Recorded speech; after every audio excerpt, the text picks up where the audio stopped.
With our first badge acquired, our journey continues. We take a detour at the Dream Yard and obliterate some Team Plasma grunts. Unfortunately, since I consider Hideyoshi the Dream Yard encounter, I will not be catching any new Pokémon here. A shame really. I had the perfect nickname had I caught a Muna here. Hey Muna! For now, I suppose I'll have to content myself with massacring Audinos for EXP. In this training session, Bubba evolves into Herdier. Sadly, as he had pickup before evolution, he now gets Sand Rush instead of Intimidate. But regardless, he can hit pretty hard, so he's a valuable member. Satisfied with the training, we proceed to Route 3, where we mercilessly beat up some kids at a daycare. Spare none, no one will be left behind. With that out of the way, things become more exciting, for our next rival fight with Charon takes place. Knowing he'd lead with Oshawott, I send in Hideyoshi, who defeats him with 3 Vine Whips, critting on the last. You know, I've noticed he's been doing that a lot. I guess Hideyoshi must have Petra's personal skill from Fire Emblem 3 houses. Fire meets water! Oh! Purloin comes next, who is taken down with ease. And now, for our next team member, a Blitzel, who I name Flash. It seemed fitting, that's all. An electric type is always welcome in the team. I immediately start training Flash, and while fighting Audinos, Zhu Bajie evolves into Pignite. A major power spike for the time being. Needless to say, he's definitely our ace for the Wenora fight. Once Flash catches up to the others, we proceed to the cave where Team Plasma fled to. With Charon's help, they are obliterated. Hardly even worth calling it a battle. With that whole situation out of the way, we now get to catch a new Pokémon. If Lady Fortune is on my side, I'd hope to catch a Roggenrola.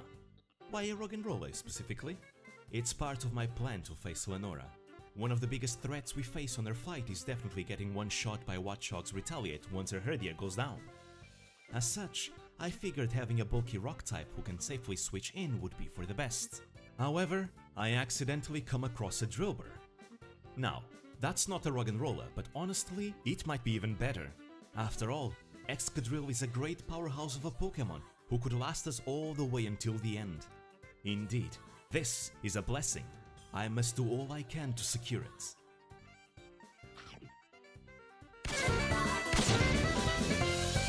Are you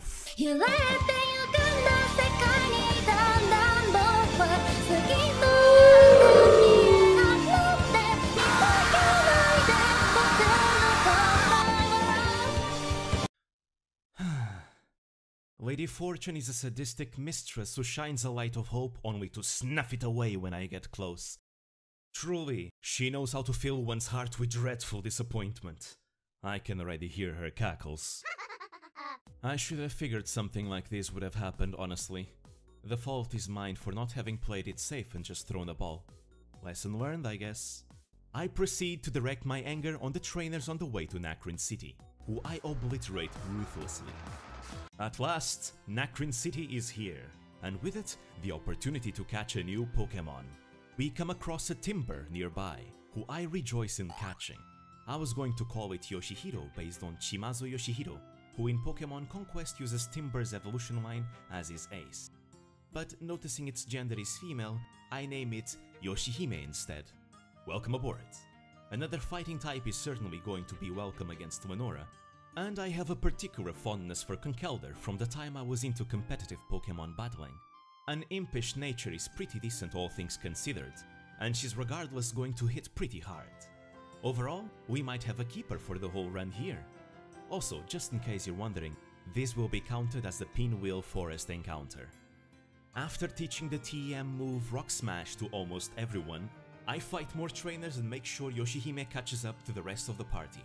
And so comes our next fight against N, who, let's face it, is our real rival in Pokémon Black and White. Although, for now, is still quite a pushover. He gets swept aside by Flash, who didn't even take a single hit.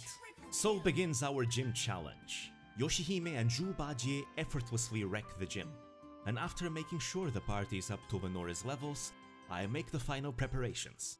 I equip Chesto Berries on half the party, and make my way to the battlefield. As I was unable to catch Roggenrola, I still don't have a way to deal with Watchog's boosted Retaliate. So, when the moment comes, I'm planning to let Hideyoshi take it for the team. A sad outcome for sure, but I feel it's the safest solution. He has already served his purpose.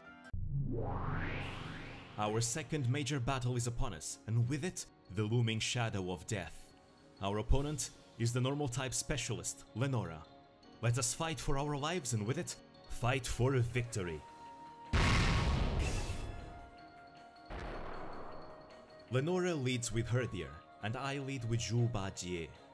In a way, this is almost a mirror to the Cress fight, yet this time I won't let it play out the same. Herdier intimidates Zhu Bajie, lowering his attack.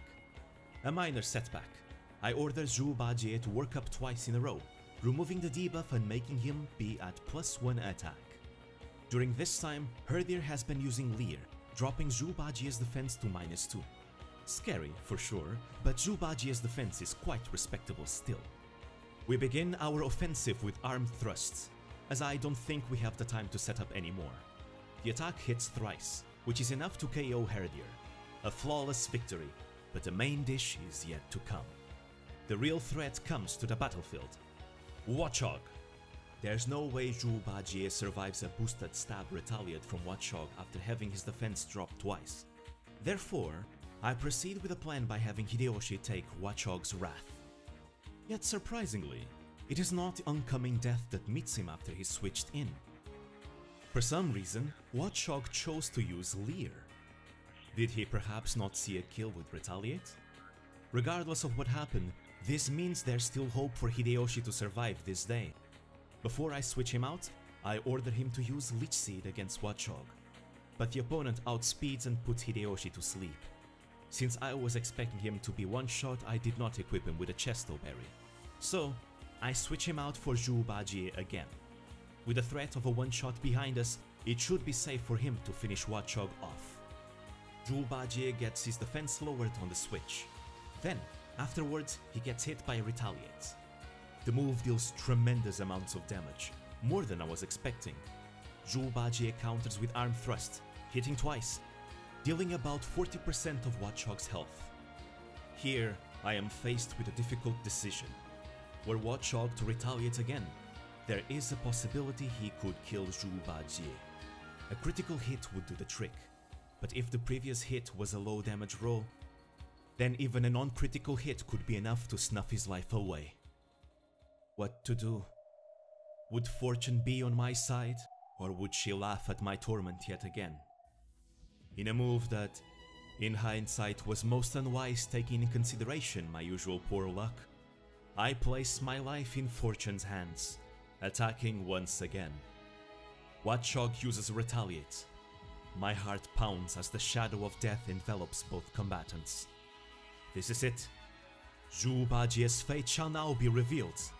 Which door shall he walk now? Much to my delight, Retaliate deals even less damage, which means the last hit had likely been a high roll. As I celebrate the fact Zhu Bajie didn't get critically hit, he thrusts his arms thrice, felling his opponent and claiming victory as he stands tall in the face of death. Thus, we once again survived the battlefield, this time without casualties. Let us rejoice this victory, for it may potentially be our last. The path ahead is strenuous and difficult, yet we shall not yield. For the time being though, I believe Zhu Bajie has earned his rest. Salutations! For having reached this far in the video, you have my gratitude. Consider leaving a comment and a like if you enjoyed the video. You may also consider subscribing to be notified of future uploads. I hope to see you again next time. And may your slumber be filled with sweet dreams.